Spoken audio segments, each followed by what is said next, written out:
היה? בסדר, לא נתן לי גז צחוק. בסדר. כן, אבל תראה, יש הפתעה בשבילך. עוד דובדבנים, זה מעניין. דובדבן אחד, ואז כל השאר הגיעו. זהב אדום קוראים לזה, מעניין. כן. טוב, מה העניינים? רון, טופז. תספר לנו קצת על הדובדבנים, תספר לנו כמה זנים של דובדבנים יש לנו. ברמת רחל, שהוא המטע הכי גדול בארץ, מגדלים 17 סוגי דובדבנים. מינים שונים של דובדבנים.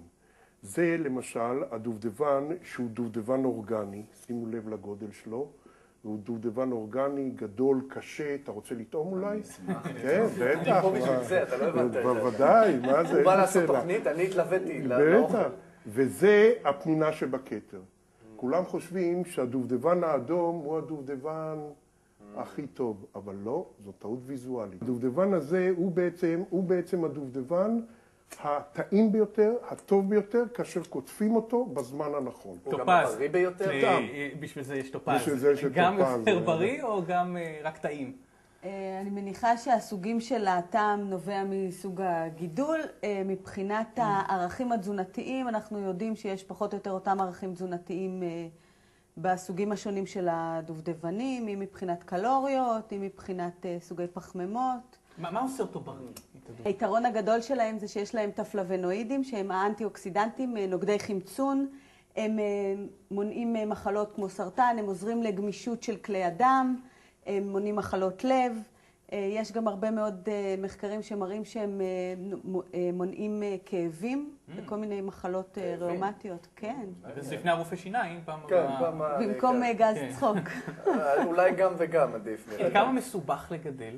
הדובדבן הוא עץ מאוד מאוד רגיש. הוא רגיש לאדמות מסוימות, הוא צריך מנות קור.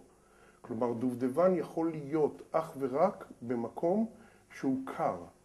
כלומר, הוא גדל בארץ רק ברמת הגולן גליל, בירושלים גוש עציון ובכרמל יתיר ומעון. תראה, זה נחמד, אבל אני לא נוסע לשם, אני הולך לסופר וקונה. אז איך אני בוחר בתכלס את הדובדבנים? אני אתן לכם דוגמה. הדובדבן הזה, אמנם הוא לבן, אבל הוא בהיר, הוא ללא כתם אדום, כמו האחרים. לעומת זאת, זה דובדבן שצריך לקנות אותו. זה דובדבן שאסור לקנות אותו. הדובדבנים האלה, בעצם, קיבוץ רמת רחל מוציא אותם לחוץ לארץ. הם משווקים למרק אנד ספנסר, לטסקו ולסנסברי, לחנויות היוקרה הגדולות ביותר. מה הערך התזונתי, אם אפשר לשאול? כן, טופז. אנחנו תמיד משווים פרי לפרי כמנת פרי, אז אם אנחנו נשווה את הדובדבן לתפוח שהוא הכי נגיש, אז בעצם אנחנו אומרים שכוס דובדבנים שווה מנת פרי, שווה בערך 70 קלוריות, עם 15 גרם פחמימות, למי שסופר פחמימות כמו שהסוכרתיים, ולכן זה בערך מנת פרי.